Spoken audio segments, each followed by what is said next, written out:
नमस्कार दोस्तों, मैं के गुप्ता आप सभी व्यूअर्स का अपने यूट्यूब चैनल पे हार्दिक स्वागत करता हूं। आज के इस वीडियो से हम वोकैब की एक नई श्रृंखला की शुरुआत करने जा रहे हैं। एक नई सीरीज़ को कमेंस करने जा रहे हैं जो एग्ज़ाम की दृष्टि से तो आपके लिए बहुत महत्वपूर्ण है ही, साथ ही आपके नॉलेज के बेस को बढ़ाने के लिए भी बहुत कारगर साबित होगी। यह सीरीज़ है डिफरेंट टाइप्स ऑफ गवर्नमेंट, यानी सरकार के विभिन्न रूप। हमारे संसार के कई देशों में अलग अलग सरकार के रूप देखने को मिलते हैं। कहीं पे राजा का शासन है, कहीं किसी समूह का शासन है। तो अंग्रेजी में डिफरेंट टाइप के गवर्नमेंट के जो रूप होते हैं उनको किस नामों से पुकारा जाता है और उनकी डेफिनेशन क्या है, ये हम इस सीरीज़ में आपको डिलीवर करेंगे। पॉसिबली 3 से 4 वीडियो का मॉड्यूल होगा, आप जिसमें डिफरेंट टाइप के जितने भी टाइप के गवर्नमेंट के रूप होते हैं वो सारे आप देख लेंगे। आपको इन सभी वीडियो के अंदर एक चीज़ का विशेष ध्यान रखना है कि जितने भी हम ये टाइप्स आपको डिलीवर करेंगे ये कंपटीशन की दृष्टि से तो बहुत महत्वपूर्ण है ही, क्योंकि अगर आप एसएससी, यूपीएससी, बैंकिंग या किसी भी टाइप के एग्ज़ाम में जा रहे हैं तो वहाँ तो आपके लिए सोने पे सुहागे की तरह काम करेगा। बाकी अन्य दृष्टि से देखा जाए तो आपके वोकैब के बेस को बहुत ज़्यादा बढ़ाने के काम आएगा। तो आज के इस वीडियो से हमारी इस नई श्रृंखला की हम शुरुआत करने जा रहे हैं। आप लोगों के स्नेह के साथ हम ज़्यादा से ज़्यादा इंकरेजमेंट लेके ये सीरीज़ आपके लिए डेवलप कर रहे हैं, आइडियाज़ कलेक्ट कर रहे हैं आपके लिए, जिससे कि हम आपको बेहतर ढंग से चीज़ें डिलीवर कर सकें। जैसा मैंने पिछले वीडियो में भी आपको कहा था कि ये कार्य बहुत आसान नहीं है, इसके लिए हमें बहुत ही कलेक्टिव एफर्ट की ज़रूरत होती है। वो एफ़र्ट हम आपके लिए कर रहे हैं। इस एफ़र्ट के एवज में सिर्फ हम आपसे एक ही चीज़ चाहते हैं कि आप हमारे इस चैनल को ज़्यादा से ज़्यादा सब्सक्राइब करें, शेयर करें और लाइक करें, और इन वीडियोस को अपने नियर एंड डियर के मध्य में शेयर करें, जिससे वो लोग भी अगर आवश्यकता है तो इनका बहुत ज़्यादा फ़ायदा उठा सकें। आपका सहयोग हमेशा हमारे लिए एक इम्परेटिव सोर्स के रूप में काम करता है और हम बेहतर चीज़ें लाने के लिए हमेशा आपकी वजह से प्रयासरत रहते हैं। तो आज के हम इस वीडियो की शुरुआत करते हैं डिफरेंट टाइप के गवर्नमेंट से। इसमें सबसे पहले जो मैं आपको मुख्य चीज़ बताने जा रहा हूँ जो आपके लिए एक माइलस्टोन साबित होगी। जैसे पिछले मॉड्यूल में हमने देखा था कि हमने मेनिया के बारे में बात करी। मेनिया क्या था? जिसमें हम एक्सेसिव एबनॉर्मल आपका जो बिहेवियर चेंज है उसको जज करते हैं। तो उसके लिए मैंने आपको बताया था कि मेनिया हर वर्ड में मौजूद रहेगा। तो वैसे ही अगर गवर्नमेंट के लिए कोई भी हम वन वर्ड बनाते हैं या वर्ड बनाते हैं, यूँ मान लें, तो उसमें कहीं ना कहीं, ज़रूरी नहीं है हर वर्ड में मौजूद हो, ये मैं आपको पहले ही क्लियर कर देता हूँ। ज़्यादातर जो गवर्नमेंट के टाइप होते हैं उनमें ये रूट लास्ट में कहीं ना कहीं मौजूद होता है और वो है क्रेसी। तो माइंड में एक अवधारणा सेट कर लें कि जहाँ क्रेसी होगा वहाँ पे गवर्नमेंट है, मतलब किसी भी प्रकार का कोई सरकार का रूप मौजूद है। तो ये बहुत हेल्प करेगा आपको। कई बार ऑप्शन में अगर मान लो आपसे गवर्नमेंट का कोई रूप पूछा गया और ऑप्शन में आपको क्रेसी से जुड़े हुए ही वर्ड दिए हुए हैं, तो वो वर्ड उसमें आप ऑप्शन देख के तुरंत सेलेक्ट कर लेंगे कि भाई मुझे गवर्नमेंट का कौन सा रूप यहाँ पे पूछा गया है और मैं उसका बड़े आसानी से उत्तर। तो हम धीरे धीरे विद डेफिनेशन, क्योंकि इसकी डेफिनेशन थोड़ी वाइड है, तो हर वर्ड की डेफिनेशन भी आपके सामने रखेंगे और फिर हम आगे बढ़ेंगे अपने मॉड्यूल में। शुरुआत करते हैं। तो मैंने एक चीज़ तो आपको क्लियर करी थी कि क्रेसी गवर्नमेंट के रूप का एक रूट वर्ड है, तो इसको दिमाग में बिल्कुल अच्छी तरह बैठा लें। तो हम अब पहली गवर्नमेंट के टाइप से शुरू कर रहे हैं, दैट इज़ एडोक्रेसी। इसकी जो अंग्रेजी परिभाषा देती है वो ये देती है, government based on type of organization, यानी विभिन्न संगठनों के समूह से या उनके समूह के द्वारा बनाई गई सत्ता, अगर वो गवर्नमेंट चलाती है तो वो क्या कहलाता है? एडोक्रेसी, जिसे हम संगठन की सत्ता भी कहते हैं। हम अगर इसको एक आसान टर्म में कहें तो ये अपोजिट है ब्यूरोक्रेसी के। ब्यूरोक्रेसी आगे चल के पढ़ोगे, नौकरशाहों का शासन होता है, जहाँ बड़े बड़े सिविल सर्वेंट किसी शासन को चलाने के लिए रिस्पॉन्सिबल होते हैं। तो it is the just opposite in the manner कि ये किसी ऑर्गेनाइजेशन के द्वारा चलाई जाने वाली गवर्नमेंट होती है, इसलिए हिंदी में हम इसे संगठन की सत्ता भी कह सकते हैं। तो एडोक्रेसी का मीनिंग आपके लिए क्लियर कर दिया हमने। अब आते हैं हम दूसरे टाइप पे।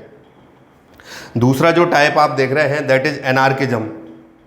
तो यहाँ पे ये जो वर्ड है वो अंग्रेजी के वर्ड से बना है, एनार्की। एनार्की मतलब निरंकुश, जिस पे किसी का अंकुश ना हो। कोई भी निर्णय लेते समय, कोई भी चीज़ को लागू करते समय जो अपनी मनमानी करे, दैट इज एनार्किज्म। मतलब ऐसी गवर्नमेंट जहाँ पे वास्तविक रूप से देखा जाए तो सरकार है ही नहीं, जिसे हम एब्सेंस ऑफ गवर्नमेंट कह सकते हैं। चारों तरफ अराजकता है, अराजकता का शासन है, इसलिए इसे हिंदी में अराजक शासन भी कहा जाता है। तो आपसे अगर एग्जाम में पूछा जाए any type of government where government is absence, तो आप उस स्थिति में आंसर दे सकते हैं क्या, एनार्के। यानी अगर आपसे सिंपल वे में पूछा जाए कि एब्सेंस ऑफ गवर्नमेंट, तो भी आपका आंसर क्या रहेगा, एनार्किज्म। तो दो शुरू में डिफरेंट टाइप के गवर्नमेंट की मैंने आपको डेफिनेशन यहाँ पे रखी। अब हम अगले टाइप्स ऑफ गवर्नमेंट की ओर बढ़ते हैं, लेट्स सी। तो दोस्तों अभी हमने दो डिफरेंट टाइप के गवर्नमेंट के रूप देखे, अब हम अगले दो टाइप के रूप की ओर जा रहे हैं, क्योंकि इनकी डेफिनेशन हमें बहुत गहराई से आनी चाहिए। इसको हमने यूनिट में बांट के हम पढ़ा रहे हैं, दो दो की यूनिट में, जिससे आप इनकी डेफिनेशन भी अच्छी तरह समझ सकें और इनको एग्ज़ाम में आए तो किसी भी तरीके से यूज़ करें। ये शब्द कहीं भी कैसे भी आ सकते हैं। आप मान लें वन वर्ड में तो है ही है इनका बहुत बड़ा रोल, सिनोनिम्स में आ सकते हैं, एंटोनिम्स में आ सकते हैं। आप जब कोई वोकैब से रिलेटेड वर्क कर रहे हैं, किसी भी प्रकार का क्लोज टेस्ट वगैरह कर रहे हैं, तो वहाँ पे ये शब्द, ये अब आपका भंडार धीरे धीरे बढ़ता जा रहा है, क्योंकि वोकैब का मैंने आपसे कमिटमेंट किया था इस तरीके से मैं आपके लिए तैयार कर दूंगा जिससे कभी भी एग्ज़ाम में आपको किसी भी प्रकार की दिक्कत महसूस ना हो। तो हम चलते हैं अब अगले टाइप ऑफ गवर्नमेंट की ओर। हमारा थर्ड टाइप आता है डेजेड बैंड सोसाइटी। बैंड सोसाइटी का मतलब क्या है, government based on A small family या यूनिट। ऐसा कोई भी टाइप गवर्नमेंट का जहां किसी भी छोटे परिवार या इकाई के द्वारा किसी भी सत्ता का आगमन या संचालन किया जाता है। ऐसी स्थिति में ये गवर्नमेंट सिर्फ एक यूनिट पे ही फोकस होती है और यूनिट के माध्यम से ही चलाई जाती है। तो इसमें एक चीज़ छुपी हुई है कि छोटे परिवार या समूह की अगर सत्ता कहीं पे देखने को मिलती है तो उसे हम अगर वन वर्ड के रूप में भी पूछा जाए तो क्या कह सकते हैं, बैंड सोसाइटी। बैंड सोसाइटी का मतलब अपने दिमाग में क्लियर रख दीजिए, government based on small family या यूनिट। ये आपके लिए किसका काम करेगा, बैंड सोसाइटी का। ये अब हमारा अगला टाइप आता है फोर्थ नंबर, इसमें है चीफडम। अब इसमें चीफडम में क्या अर्थ है, जैसे कभी आपने कुछ डॉक्यूमेंट्रीज़ के अंदर, कुछ स्टोरीज़ के अंदर सुना होगा कि कुछ जनजातीय कबीले होते हैं जहाँ पे एक मुखिया होता है और उस पूरे कबीले में उस मुखिया के आदेश ही उन सबके ऊपर लागू होता है और उसे वो मान के सारे काम करते हैं। तो ये कुछ इसी टाइप का गवर्नमेंट है, दैट इज़ ट्राइबल गवर्नमेंट, जिसे हम जनजातीय सत्ता कहते हैं। और मैंने यहाँ स्पेशली मेंशन किया है usually head by a chief. इनका एक मुखिया होता है, सरदार कह दें कबीले का या मुखिया कह लें, और वो उस पूरी सत्ता को चलाता है और वो ही उन सारे लोगों के लिए कोई भी निर्णय करता है, चाहे वो अच्छा है चाहे बुरा है, सारे निर्णय उसी में इंक्लूडेड रहते हैं। दैट्स वाई वी से इट चीफडम। तो कभी भी आपसे दो तरीके से पूछा जाए व्हाट इज चीफडम, तो you can say tribal government, और अगर आपसे पूछा जाए what is the meaning of tribal government, तो यू कैन से चीफडम। तो ये दो डिफरेंट टाइप हमने यहाँ पे देखे जो आपको महत्वपूर्ण गवर्नमेंट के टाइप के रूप में मिले, एग्जाम में भी उपयोगी हैं और आपके नॉलेज के बेस के लिए भी। अब आगे बढ़ते हैं नए दो टाइप के लिए।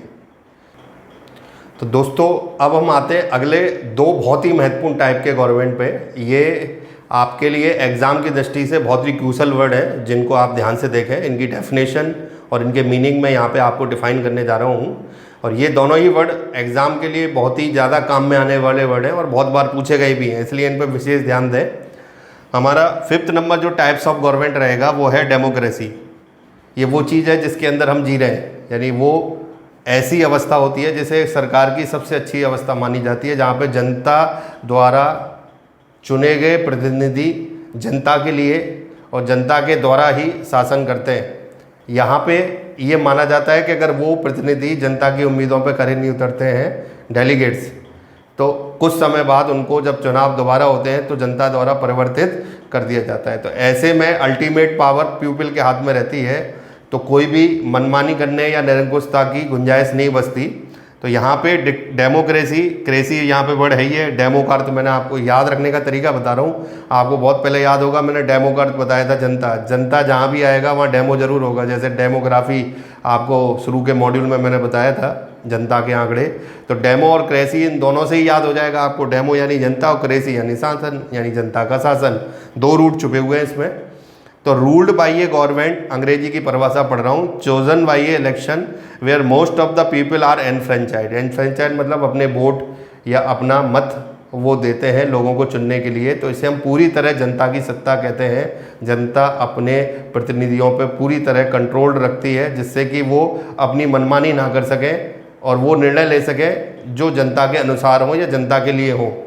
तो गवर्नमेंट का सबसे बेस्ट टाइप माना जाता है, आजकल संसार के ज़्यादातर देशों में इसी प्रकार की शासन देखने को मिलता है। इसे हम कहते हैं डेमोक्रेसी, जहाँ पे जनता की, आम जनता की सीधी सीधी भागीदारी होती है किसी गवर्नमेंट को बनाने के लिए। That is democracy. और याद रखने का मेथड भी मैंने आपको बता दिया। अब आते हैं हम डिक्टेटरशिप। एक तरीके से कहें तो इसका बिल्कुल एक अपोजिट रूप हो गया ये। डेमोक्रेसी में जनता ही सर्वोपरि होती है, पीपल सबसे ज़्यादा सुप्रीमेसी रखते हैं। डिक्टेटरशिप में क्या होता है, एक व्यक्ति होता है जो अपनी मनमर्जी चलाता है, जिसे हम तानाशाह भी कह सकते हैं। जो निर्णय लेना है वो अपने मन के अनुसार लेना होता है और वो जनता के और वहाँ के जो लोग हैं, आम लोग, उनके भविष्य को खतरे में डालता है। उस टाइप का जो आपका शासक होता है वो डिक्टेटर है, और वो जो शासन करता है वो क्या कहलाता है, डिक्टेटरशिप। डेफिनेशन देखें तो ये कह रहा है rule by an individual who has full power over the country, यानी जिसका देश के ऊपर, पूरे देश के ऊपर एक कंट्रोल बन जाए, वो व्यक्ति जिसके ऊपर सारी सत्ता निहित हो जाए और ये मानने लग जाए कि मेरा निर्णय ही पूरे देश का निर्णय है, जो मैं करूँगा वो सही है। दैट मीन्स वहाँ डेमोक्रेसी नहीं बचती, फिर वहाँ क्या आ जाती है, डिक्टेटरशिप। तो चूंकि ये टाइप्स मैं आपको बहुत डिटेल में डिलीवर कर रहा हूँ, तो इसलिए सीमित वे में ही हम एक वीडियो के अंदर इनको डिलीवर कर सकते हैं। तो आज हमने 6 डिफरेंट टाइप के गवर्नमेंट के टाइप आपको बताए और उनमें आपको उनकी डेफिनेशन भी बताई, उनका मीनिंग भी बताया। तो यहाँ पे आज हम इस वीडियो को कंक्लूड करेंगे। अगले वीडियो में फिर हम नए डिफरेंट टाइप्स के साथ मिलेंगे आप लोगों के लिए, जो बहुत ही महत्वपूर्ण होंगे। अभी हम यहाँ पे इस वीडियो को समाप्त करने जा रहे हैं। आपको हमारी ये सीरीज़ कैसे लगी, इस सीरीज़ के बारे में आपकी क्या ओपिनियन है, ये ज़रूर आप हमें कमेंट के माध्यम से बताइए, क्योंकि आपके कमेंट ही हमें नई नई चीज़ें करने के लिए प्रेरित करते हैं। एक नया प्रयोग आज से हमने शुरू किया है। अगर आप कमेंट देंगे तो निश्चित रूप से हमारा उत्साहवर्धन होगा और ऐसी नई नई चीज़ें हम आपके लिए लाते रहेंगे। हमारे साथ जुड़े रहने के लिए आपका बहुत बहुत धन्यवाद। Thank you very much.